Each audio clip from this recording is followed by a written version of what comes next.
नमस्कार, मेरा नाम मनोज कुमार गुप्ता है। मैं MDRT USA क्वालिफायर और सीनियर वेल्थ प्लानर हूँ। फ्रेंड्स, मैंने कई सक्सेसफुल लोगों को कहते हुए सुना है कि आज पैसा कमाना तो आसान है, प्रभु कृपा से ठीक ठाक पैसा भी है, लेकिन कैसे इन्वेस्ट करें कि हमारा पैसा यानी कैपिटल सुरक्षित भी रहे और अधिक रिटर्न भी देता रहे। उदाहरण के लिए, कोई व्यक्ति एक कार शोरूम से 25 लाख रुपए की चमचमाती लग्जरी कार खरीद कर लाता है।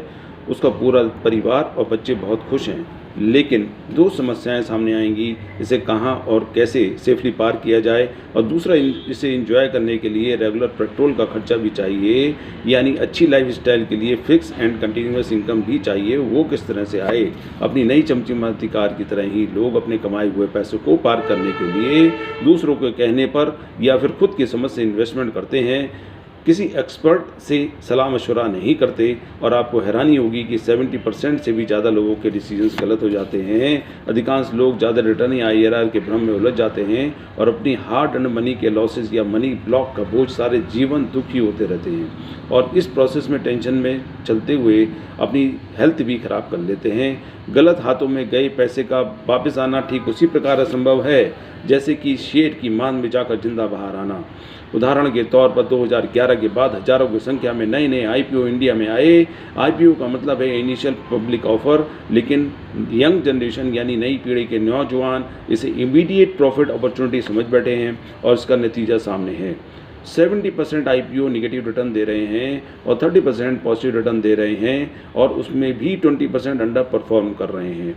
मात्र 10% IPO ही ऐसे हैं जो प्रॉपर रिटर्न दे पा रहे हैं, यानी कि 90% लोगों का पैसा लॉस की स्टेज में है। इसका कारण एक ही है: IPO के बारे में सही जानकारी और कंप्लीट नॉलेज की स्टडी और एनालिसिस की कमी। हमारे नौजवान पीढ़ी, young generation immediate profit opportunity समझकर एजम्पशन बेस्ड इन्वेस्टमेंट करते हैं। वो नहीं देखते कि कंपनी की बैकग्राउंड क्या है, बैलेंस शीट और मैनेजमेंट स्ट्रक्चर कैसा है, technical, financial and market standing क्या है, कंपनी का लोन पोर्टफोलियो कितना है, कंपनी के एसेट्स, परफॉर्मेंस रिकॉर्ड और विजन एंड मिशन क्या हैं, कस्टमर बेस क्या है, और यहाँ तक कि कंपनी का प्रोडक्ट क्या है कि भी पूरी जानकारी नहीं लेना चाहते। फ्रेंड्स, लॉन्ग रन में assumption based investments very high risk zone की कैटेगरी में आते हैं, और प्रॉफिट की बात तो दूर, कैपिटल की रिकवरी भी मुश्किल हो जाती है। फ्रेंड्स, मेरा मिशन आपकी ग्रोथ है। एक्सपर्ट्स से मैं रेगुलर ट्रेनिंग लेता रहता हूं और डीप स्टडी भी करता हूं। आपके फ़ायदे के लिए ज़रूरी जानकारी आपसे शेयर करना चाहता हूं, ताकि फर्दर मोर आप भी करेक्ट इन्वेस्टमेंट कर सकें और अपने लाखों रुपए डूबने से बचा सकें, और साथ ही साथ मन की शांति को भी लंबे समय तक बनाए रख सकें। तो चलिए शुरू करते हैं करेक्ट इन्वेस्टमेंट के बारे में कुछ खास बातें आपके बेनिफिट्स के लिए।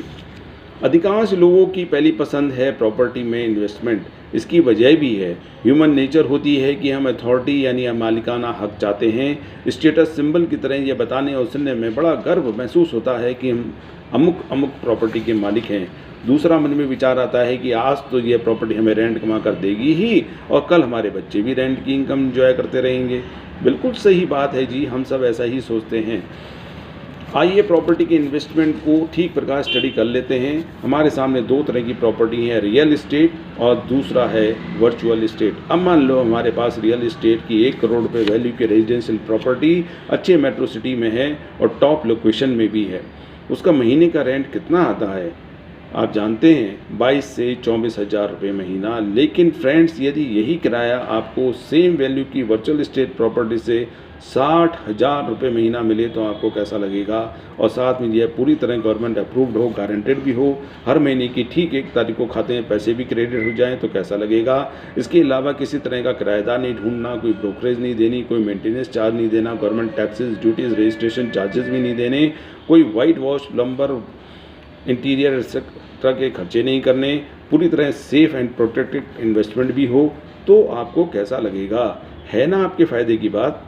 एक केस स्टडी और आपके साथ शेयर करना चाहता हूँ।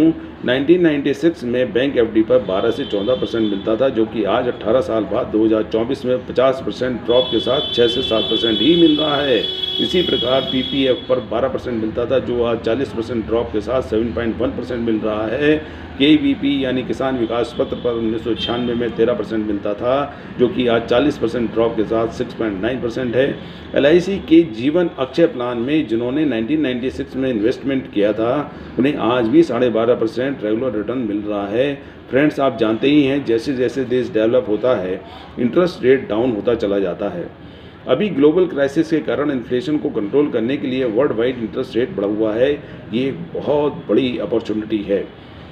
इसी बढ़े हुए इंटरेस्ट रेट को फ्यूचर के लिए लॉक करने की 5-6 साल बाद जब इंटरेस्ट रेट मात्र 3% रह जाएगा, उस समय यदि आपको 7 से 14% का रिटर्न गारंटेड मिलता रहेगा तो आपको कैसा रहेगा। मैं आपके सामने सिर्फ करेक्ट फैक्ट्स एंड फिगर्स रखना चाहता हूँ, निर्णय लेना आपका काम है। और इस fast changing and volatile market में अपने पैसों को किस तरह से पार्क करना चाहिए जिससे आपको हाईएस्ट रिटर्न मिल सके। फाइनेंशियल एक्सपर्ट्स के साथ मिलकर सलाह करके लिया गया डिसीजन आपको कंसिडरेबल बेनिफिट्स और मेंटल फ्रीडम देता है, ताकि इस तरह आपकी फिक्स अमाउंट की regular and government guaranteed return आती रहे और आपकी लग्जरी कार रूपी जीवन यात्रा स्मूथली चलती रहे। इसी प्रकार गोल्ड में, म्यूचुअल फंड में, स्टॉक मार्केट में, बैंक एफडी में इन्वेस्टमेंट के बारे में नए डायमेंशंस के साथ आपसे मिलना चाहता हूँ। 4-5 दिन का समय बचा है। पूर्ण जानकारी के लिए कृपया आज ही 15-20 मिनट का फिजिकल या वर्चुअल मीटिंग का समय फिक्स कर लीजिए। आपका मित्र व शुभाकांक्षी engineer Manoj Kumar Gupta. Thank you so much.